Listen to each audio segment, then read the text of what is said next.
So first off, I want to welcome everybody to this third of our series of Train the Trainer Refresher Office Hours.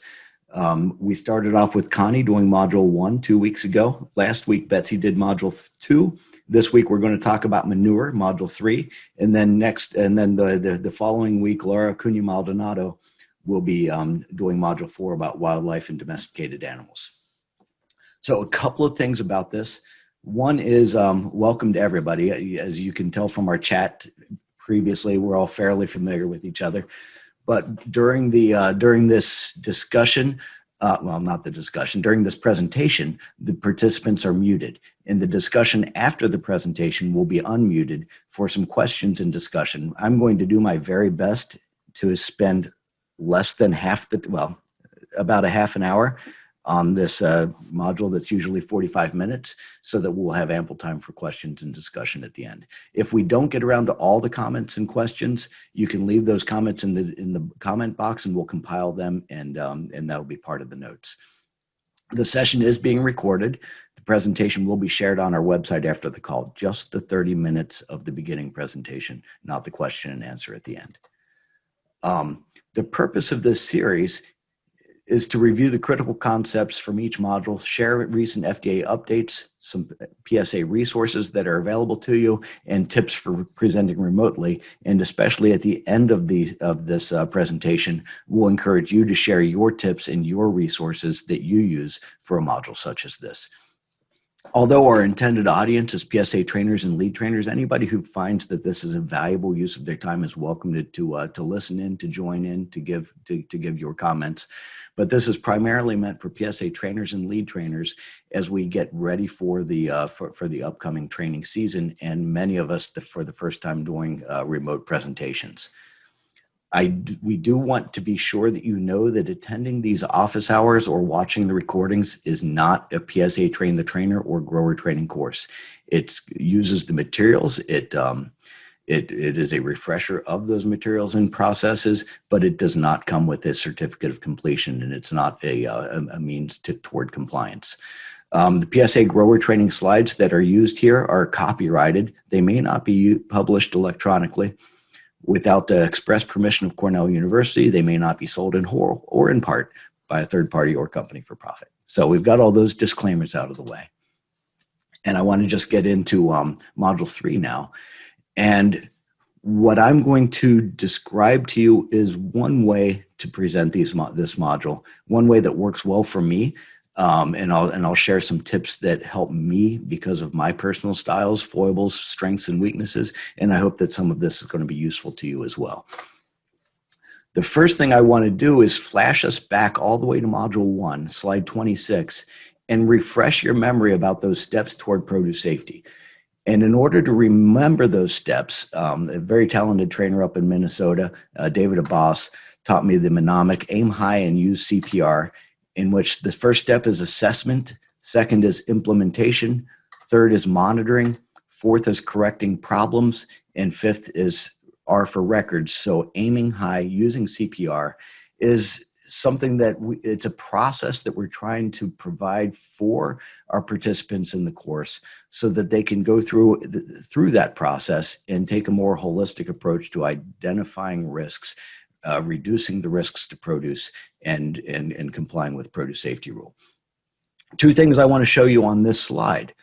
First is I put a little reminder in the top right corner sometimes. I don't always put those into a slide for a grower training course, but for something like this where I want you to know what my main point is for the slide, I will put the element on the top. You just heard one of my own personal foibles. When I'm thinking and if I'm speaking off script, I'll stutter, I'll say it, I'll repeat myself, and that's just not a great use of time, and it's not a great listening experience for everybody. So by putting that element in the top corner, it helps me spend less time thinking, less time stuttering and remembering what I wanted to say and getting straight to the point of the slide. And then the second thing is down at the bottom right, you'll notice that I always put in what is the source of this slide, because when we are in a grower training course and there are slides that are inserted. Invariably, some of the participants in the course are flipping through their book, trying to find where is that slide. If you reassure them from the beginning that any slide that you're using, you can make available to them. Many people will go ahead and take a snapshot in person or a screenshot on in the presentation itself. But having that element in the bottom right corner helps everyone stay oriented and reduces the confusion.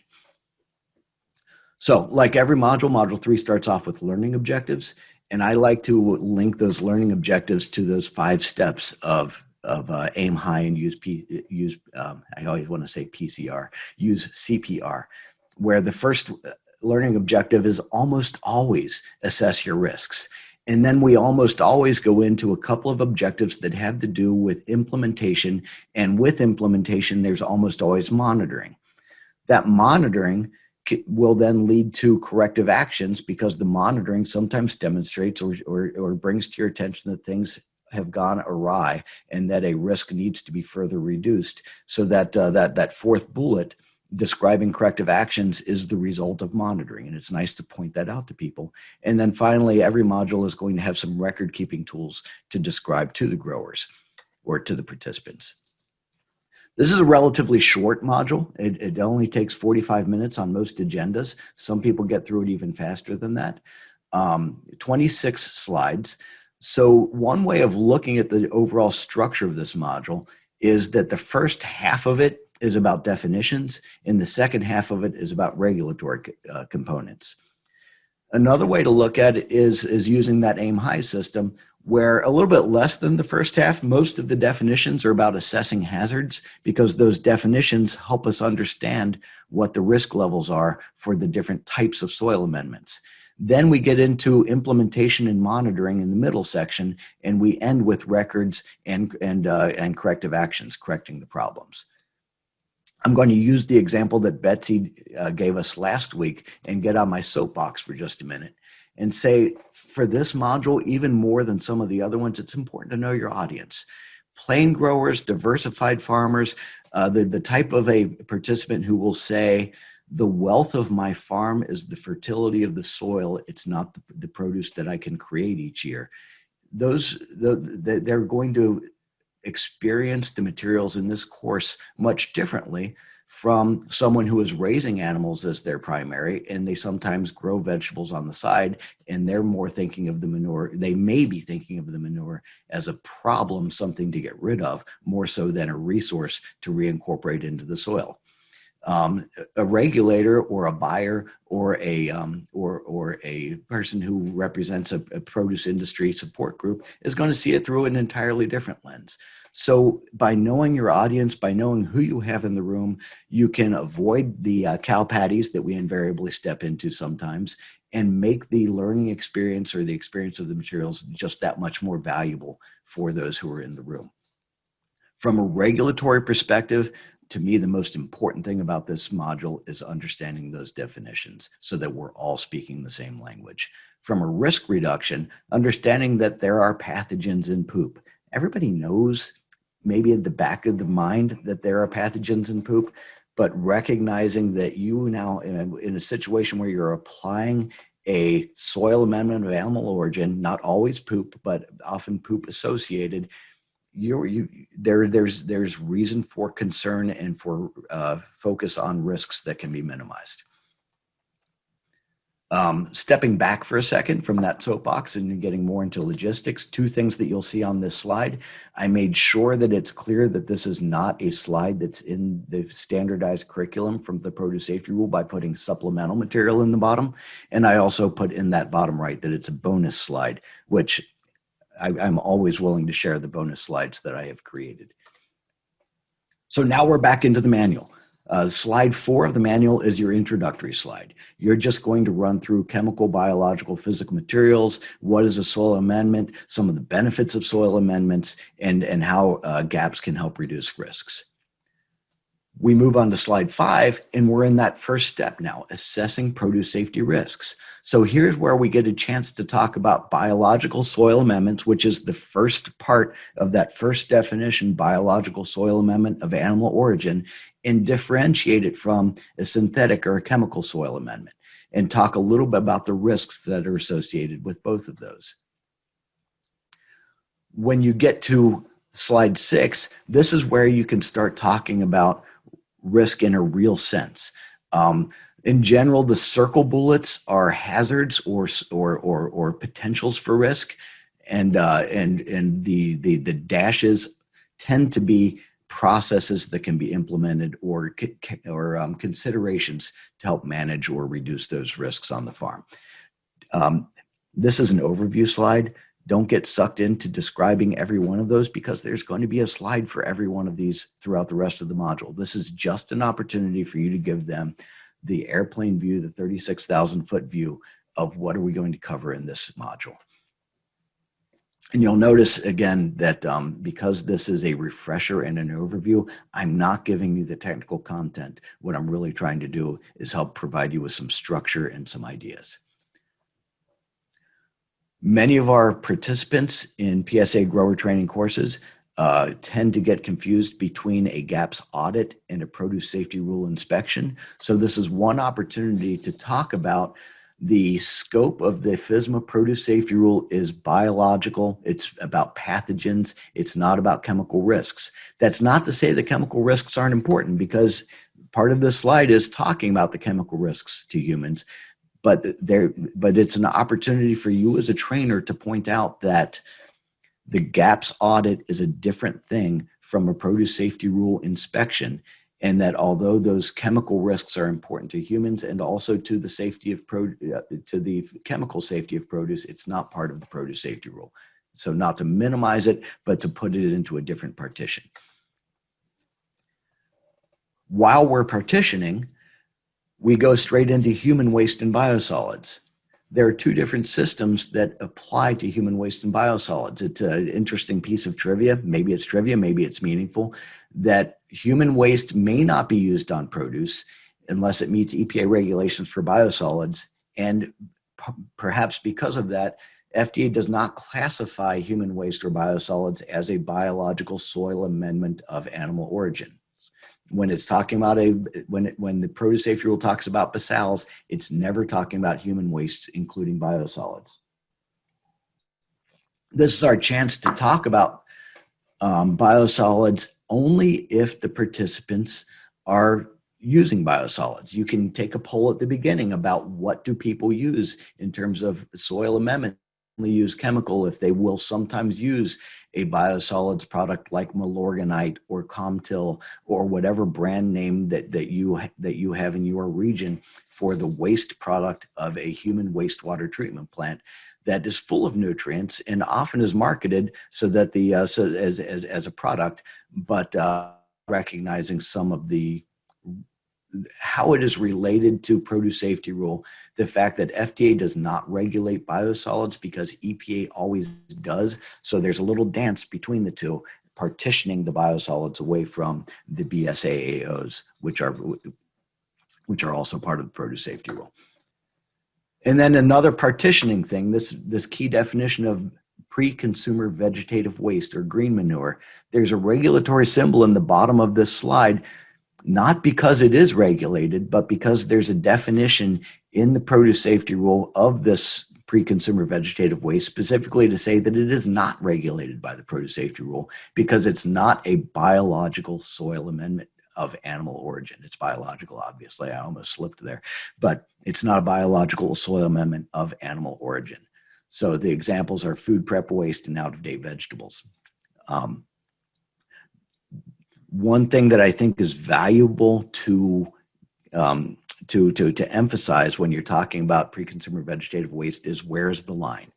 It is not regulated if it's pre-consumer, but it is regulated if it's post-consumer. And you can use the examples of plate scrapings, which may contain meat. And even if they don't contain meat, people's hands and saliva have been on them, and that is enough to push it over the threshold into a biological soil amendment of animal origin.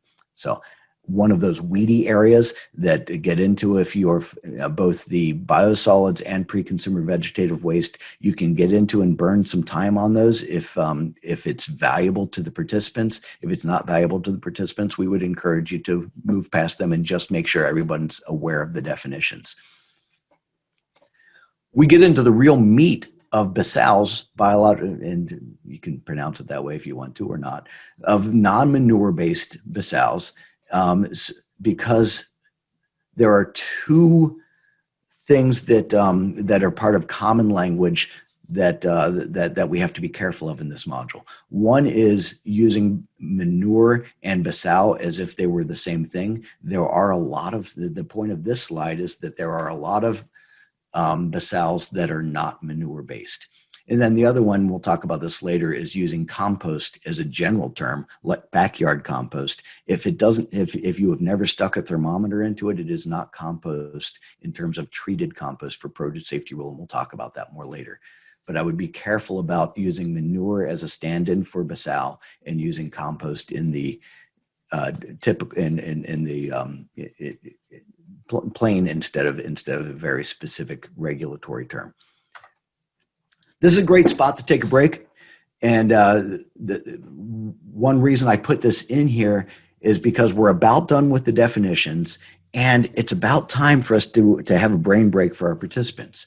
So what I want you to do is go into the annotate. It should be in the top of your screen under more. I think it's under more. If you can find the annotate, and Connie, feel free to chime in because I don't see what you all see. Phil Tocco knows annotate because he's used it before. And go ahead and answer the question using annotate. Bridget did her own little star. Thank you. It's under view options. Thank you, Connie. Under view options. So some people are doing scribbles. Thank you, Mike, for your smiley face. Some people have realized that you can go into what's it called, icons, Connie? It's stamps. Stamps. You can go into stamps and do something. But the one thing that I really like is that it shows the person's name when they make that, so that if someone were to draw something inappropriate, you would be able to call them out. And we won't make fun of Amy, who I'm not quite sure. Well, so this is a way to modify something that exists on the Produce Safety Rule or Produce Safety Alliance website. Those clicker questions that can be inserted in, and you can modify them to get answers from your participants without taking a whole lot of time, and it just gets them engaged. One thing I'll recommend that you're aware of when you use annotate is to have someone at the ready to clear all annotations. Because when you change screens, all those annotations are still going to be there until somebody clears them for you. So it's a nice little brain break. I'm sure somebody's going to clear those for me, and it'll be awesome. Thank you. So after that, after going through the definitions, I think it's valuable to talk about the positive aspects of manure, especially if you have plain growers and if you have diversified farmers who are focused on soil fertility. There's a lot of good to be said about manures, but that needs to be balanced with the fact that there are pathogens in animal manure. And this is where I think you can take you can emphasize those hazards that are in manure by this is one thing that I like to do, is play a match the pathogen with the animal. And I think this accomplishes three purposes. This is a bonus that I added on to slide 12. By matching the pathogen with the animal, you can emphasize to people, the participants in your room, that many, if not all, of the animals that are on the farm can have pathogens that could get on produce. You can also emphasize that in every common source area, humans are a source, and that's why human waste is considered a highest risk source of fecal contamination, because if it can make a human sick, it is going to be found in human feces. And then third, re-emphasizing that these are all fecal oral pathogens. Listeria monocytogenes is also a fecal oral pathogen, but it can be found in places in addition to feces. But in general, these things are going to be found in fecal material, and that interaction helps to emphasize that that controlling feces is one way to reduce risk.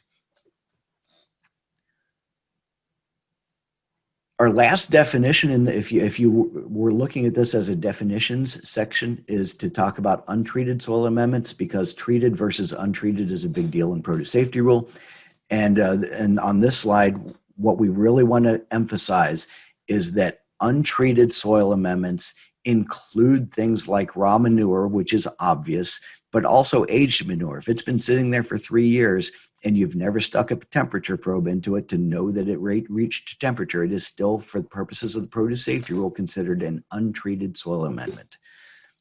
Another potential rabbit hole to go down is agricultural teas with supplemental microbial nutrients. I just want to remind everybody something that we talked about during the Train the Trainer course, that although an agricultural tea that is made with water that meets that's the microbial equivalent of potable and a treated biological soil amendment, so an agricultural tea in itself could be treated, but if you add supplemental microbial nutrients like molasses, any very low level residual bacterial pathogens that are in there can regrow. And that's why this particular one is still considered an untreated biological soil amendment.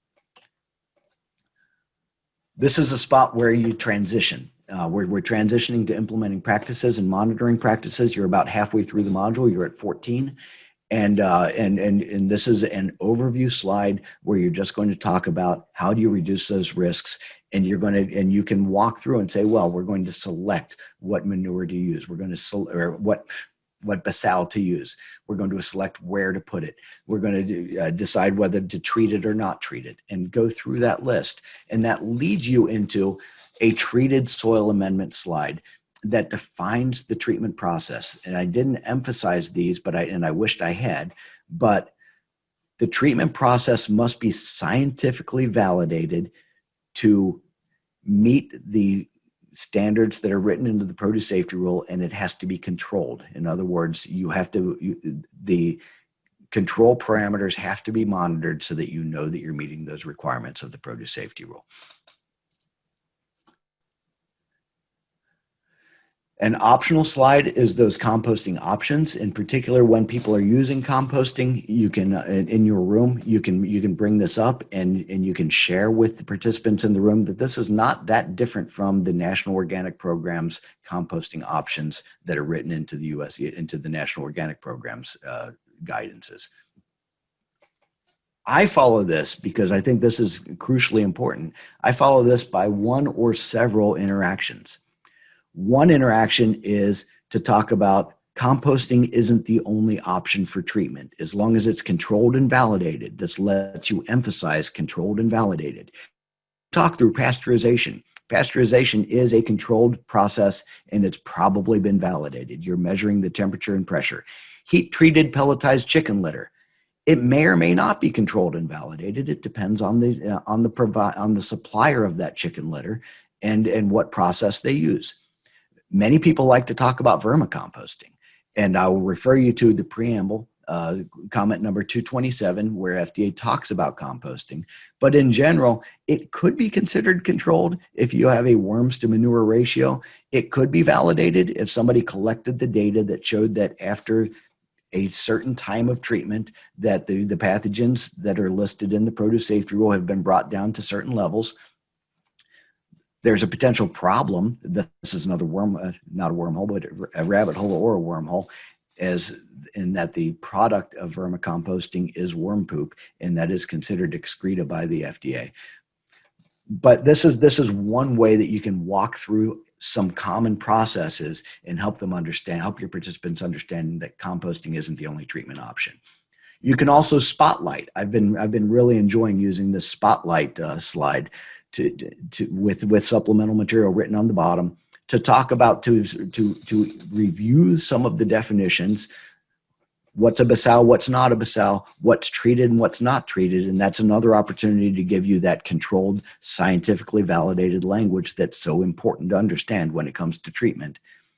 And then you can also adapt. The PSA has a series of soil amendment slides. I think they're on our website, where you can adapt this conversation piece that we have in-person trainings by using that annotate. Is it a basal? What's the general pathogens risk? Move on to pre-consumer. Is it a basal? Is it treated? What's the general pathogens risk? Move on to something that's non-manure, just to remind people that it is a basal, that you don't know if it's treated unless you have validation from the supplier that it's treated, and then talk about the general pathogen risk. I like to throw in biosolids because, again, it's just trivia, but technically it's not a basal. And a lot of people think that it's not treated and that it's a higher risk, but it is treated. It's just that the treatment to achieve a certain risk level is based on EPA's requirements, not FDA's requirements. And then I end with a no-brainer: hog lagoon slurry, nasty, basal. Is it? Oh, okay. Unless you're using it as fertilizer, I shouldn't put my judgment on it. Smelly for sure. Is a basal. It is not treated and is generally going to have a high pathogen risk. By going through some things like that, you can get them engaged. And then the fourth thing that I like to do is throw in sometimes a reality check. Now we know, and this one I would typically do verbally, but I throw it up on the slide because I want you to be able to read it as we go through. Give a brief summary. We know which soil amendments are basals. We know which ones are treated. So who cares? It makes a big difference when we're talking about storage and handling. It makes a big difference on application, and it makes a big difference on timing of application. And those are some of the things that we're going to talk about next. So this series of 4 or 5 upcoming slides is simply different ways to reduce risk. During application, what do you apply it to? How do you apply it? Are you able to minimize the potential for contact with covered produce during and after application, which is part of the timing and application requirements in produce safety rule? Minimum application intervals, another risk reduction step, not just how you apply it, but when do you apply it? This is one slide where I will say the material that's on the slide isn't going to help people understand everything that's in the slide. You really do need to go to the notes. And so that's why, in order to help myself not forget, I spotlight some of the things that are in the notes. That the application interval for treated is 0 day, as long as it's applied appropriately, whether it's an A or a B, either unlimited or minimizing risk of contact.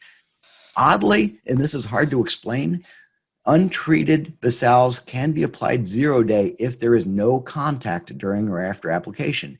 And then the question that I think is valuable to ask your producers in the room or your participants is, for every crop, do you know that you have no contact? Is it really possible to grow lettuce into a untreated basal amended soil and say that it didn't contact when the raindrops splashed that basal up onto the lettuce? So that's one way that we explain. It's one way that I explain why that 0 day is not a preferred mode for untreated. And then the mode that we typically go to for untreated basals is using the NOP 9120 day rule. So, sorry, the cats are having a party in the background. The handling recommendations are another way to reduce risk. Keeping that, again, when we're talking about human waste and worker hygiene, we're worried about the smallest amount of fecal material that can be on a worker's hands. We're talking about, we are handling piles and truckloads of manure in some cases. So handling recommendations are important to pay attention to in order to minimize risk, in order to reduce risks. Same with storage. Those storage areas, avoiding traffic through those storage areas, minimizing animal contact, their access to compost piles are all ways to reduce risk. Worker training is the topic of Module 2, but it can't be ignored in Module 3 because all of those risk reduction practices that we've been talking about for the first 20 slides of the module won't happen unless workers understand, have been trained, and actually do the practices that are necessary for risk reduction. That's the end of implementation and mostly monitoring, because many of those things had a monitoring component. We move then into record keeping. This is the summary slide of what records are necessary or appropriate for basals on a farm. And then you move into a specific slide on record keeping. If the farm is doing composting or any other treatment that's on farm, they have to maintain records that the controlled parameters were maintained, and that record can be found in the Produce Safety Alliance required records fact sheet and templates. And I think Connie's going to put that in the chat box. For off-farm, for a third-party supplied soil amendment that's considered treated, there's recommendations for what should be and requirements for what must be kept in terms of records. And we've put together a fact sheet and an example certificate of conformance for third-party supplied soil amendments that you want to consider to be treated. When people look at you and roll their eyes perhaps and talk about they don't want to keep the records or that they think that it is difficult to treat, it is an opportunity to look at them and talk about, well, again, what are the repercussions if you don't have the records that it's a treated basal, or you're not confident that it's a treated basal? You can always use it as if it's an untreated basal. And the biggest thing is how you handle it, how you apply it, and the time between application and harvest.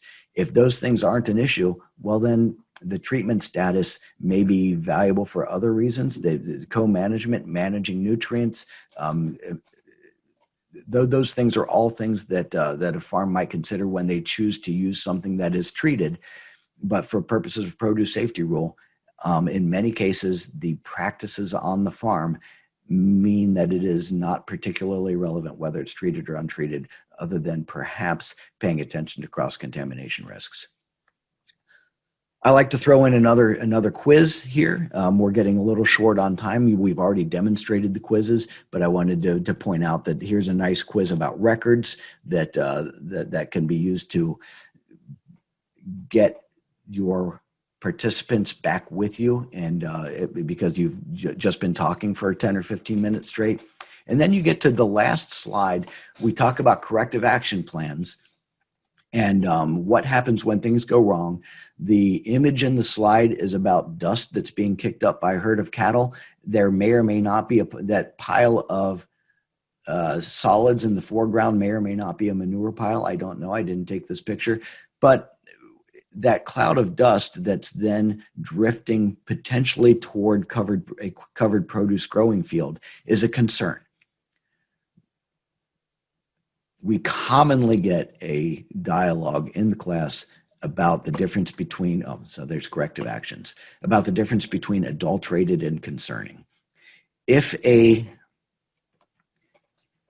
we actually see fecal contamination on produce, it is adulterated and may not be sold as food. That's different from a cloud of dust that may or may not have manure components in it that drifted and may or may not have settled on your produce. If you're concerned about the safety of your produce, think about alternative markets. If you know that your produce is contaminated, it's adulterated and may not be sold as food. So be clear on that distinction when you talk about corrective actions and this module in particular.